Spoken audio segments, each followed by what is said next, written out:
Indonesia. Karena helm kadang-kadang helm yang tidak layak pun ada merek SNI. Oleh sebab itu harapan kami pada masyarakat jadilah pengendara yang cerdas. Karena apa? Helm bukan untuk polisi, tapi untuk kita. Bukan undang-undang juga tidak ngomong kalau kamu pakai helm terjatuh pasti tidak mati. Pasti tidak mati. Tidak. Karena helm adalah untuk melindungi kita, untuk mengurangi resiko fatalitas bila terjadi traffic accident atau laka lantas. Inilah fungsi dari helm. Nah, jadi harapan kami, ponakanku, Simon Seni, ya, Bapak Pembalap, lagi meninggal. Full face, helmnya bagusnya kan. Nah, aku lagi juga karena kepala manusia lebih berbeda. Oleh sebab itu kami naik motor tidak lupa. Tapi Allah mengatakan masyarakat harus cerdas begitu Pak. Betul. Membedakan mana yang benar-benar helm SNI dan tidak. Nah, kira-kira nih Pak, menurut Bapak, ciri-ciri ternyata ini helm asli loh ber-SNI itu apa Pak selain dari tingkat ketebalan? Yang pertama memang produksinya ya jelas ya. Pabrik yang mengeluarkannya jelas. Saya tidak mau menyebutkan helm ABC. Siap. Image salah ya. Yang jelas menutupi bagian kepala kita sampai ke telinga sampai ke belakang. Menutupi bagian kepala artinya bukan berarti diwajibkan untuk memakai full face ya Pak ya? Ya, tidak.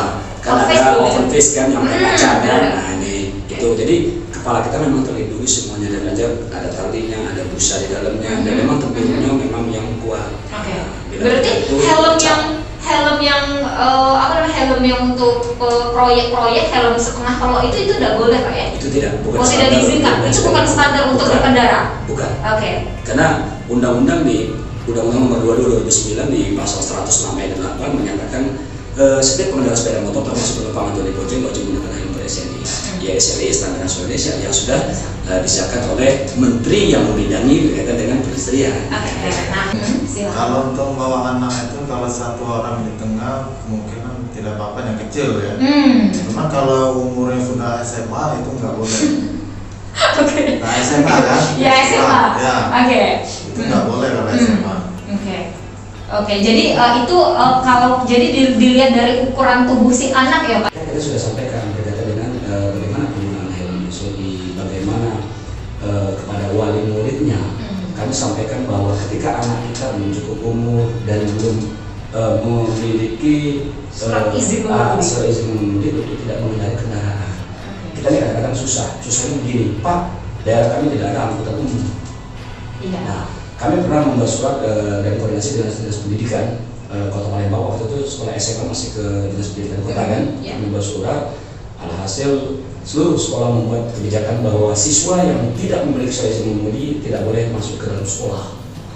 Tapi lihat sendiri orang tuanya memfasilitasi. Jadi akhirnya apa, berbenturan dengan sekolah. Dan saya pun pernah mengedukasi pada orang tuanya, Pak Bu, anaknya yang belum bersih dan belum umur, kalau naik sepeda baik. Jadi kami dapat cangan Pak, itu bapaknya ngerang aku tiap hari. Oleh sebab itu kami harapkan kesadaran dari masyarakat. Kenapa? Sayangi mereka. Kenapa? Ini adalah masa depan anak-anak kita, masa depan bangsa kita. Kalau kita tidak mengawasinya, kalau kita tidak mengarahkannya, nanti jadi apa anak kita? Nah, itu dia Bapak coba hanya sebatas teguran, tilang dan juga jenis tilangnya apa Pak? Kita ada teguran-teguran yang dikedepankan, tapi ketika pelanggaran yang berpotensi terjadi laka lantas ya kita lakukan dengan tilang. Misalnya Pak? Misal arah itu bahaya. Kita lakukan. Jadi dilakukan penilangan. Kalau beberapa pelanggaran tertentu ya kita lakukan dengan simpatik. Jadi kalau kita tetap pakai lampu, ada lampu terang, namun identitas lengkap, ada catat, anak-anak tolong tidak diulang lagi ke depan untuk melakukan pelanggaran. Jadi ada edukasi, ada luar hukum. Jadi kita boleh ulang. Kalau berkaitan dengan pelanggaran lawan arah ini, contoh, itu ada di beberapa daerah yang U-turn atau putarannya agak jauh. Agak jauh sehingga dia mampu menyusahkan atau kan jauh. Ya. Nanti alasan Pak jauhnya kayak bersama Pak seperti kemarin. Padahal contoh di Sukarado dulu di simpang Inspektur Marzuki Pak Jojo itu rawan pelanggaran lawan arah karena memang U-turn-nya kan tidak. Nah hasil rapat kemarin dengan balai besar, dengan seluruh stakeholder semuanya, alhamdulillah jatuhnya dipindahkan. Supaya apa?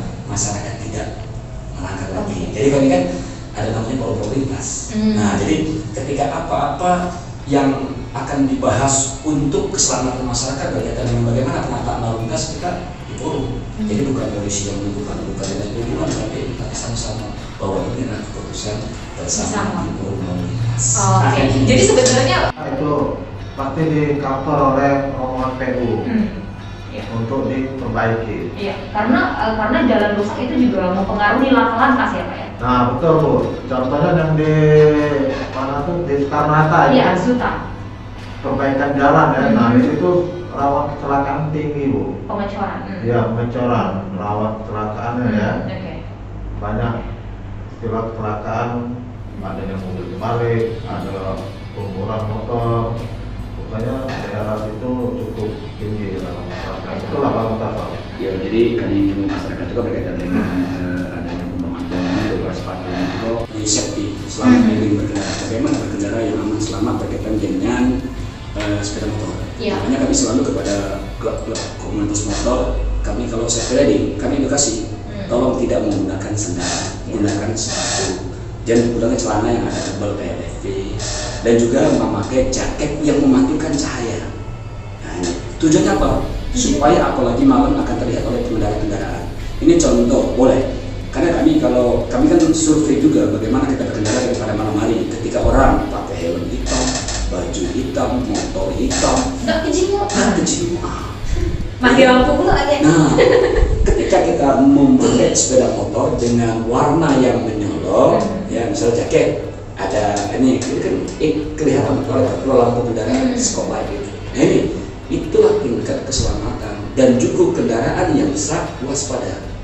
Nah, jadi berhati-hati. Makanya itulah mengapa di undang-undang lalu lintas itu sepeda motor wajib menyalakan lampu pada siang hari, itu tujuannya. Kan di pasal 107 itu dinyatakan seperti itu. Di 293 ayat 2 kalau tidak menyalakan denda paling besar 100.000, kurang paling lama 15 hari kalau saya. Nah, itu kan tujuannya kalau kita amati bukan masalah dendonya, bukan masalah kurungannya, tapi apa sih fungsi dari lampu? Yang pertama adalah memberikan efektivitas bahwa pencahayaan lebih cepat ditangkap oleh mata dibanding dengan klakson. Contoh klakson naik motor, kalau tronton tidak mudah kedengaran, susah. Iya kan? Nah ini dengan cahaya tadi kan, nah ini. Jadi waspadaan ya. Iya, blind spot. Nah betul. Nah, ini tujuan dari menyalakan lampu pada siang hari. Kalau malam memang di Undang-Undang 14 tahun 1920 sudah ada bahwa kendaraan wajib menyalakan lampu pada malam hari. Tidak mobil, tidak motor sama. Nah, di undang-undang yang ini sama. Kalau di ayat 1, jadi 107 ayat 1-nya setiap pengendara sepeda motor wajib menyalakan lampu utama pada siang hari. Sama mobil juga dan mobil motor. Tapi lebih signifikan lagi, spesifik lagi ke sepeda motor di ayat 2-nya.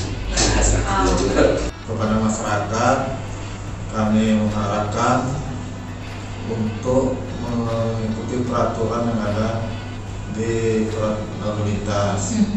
Harus ditaati apa yang telah dikeluarkan pemerintah.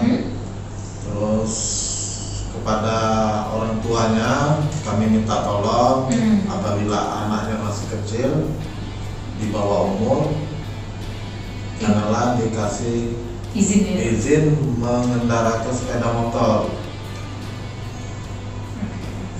Oke. Ya, dan juga kita mengharapkan kepada semua stakeholder kita bersama-sama mengedukasi masyarakat kita ya. Karena kami juga selalu bekerjasama dengan dinas pendidikan, dengan lembaga-lembaga pendidikan, baik itu universitas kami masuk, dan juga alhamdulillah rekan-rekan wartawan juga bergabung memberikan himbauan-himbauan. Karena kami tidak jenuh terus, kami masang spanduk, billboard, baliho, dan juga videotron berkaitan dengan keselamatan ini untuk kita juga bergabung. Karena ketika sudah terjadi kecelakaan yang rugi kita, bukan orang lain. Ya, orang lain hanya kesian, meninggal cuma ngirim Fatihah lah ya. Itu juga belum tentu kalau tidak. Oleh sebab itu kita itulah. Jadi kami juga mengucapkan terima kasih kepada Sriwijaya dulu menegami, alhamdulillah. Tapi lah percaya dengan kami. Kalau masuk itu rasa hati. Rasa hati. Kaitannya dengan itu Pak, jadi kalau diundang sekali lagi jangan di Pak. Datang lagi tetap ke Sriwijaya lagi. Operasi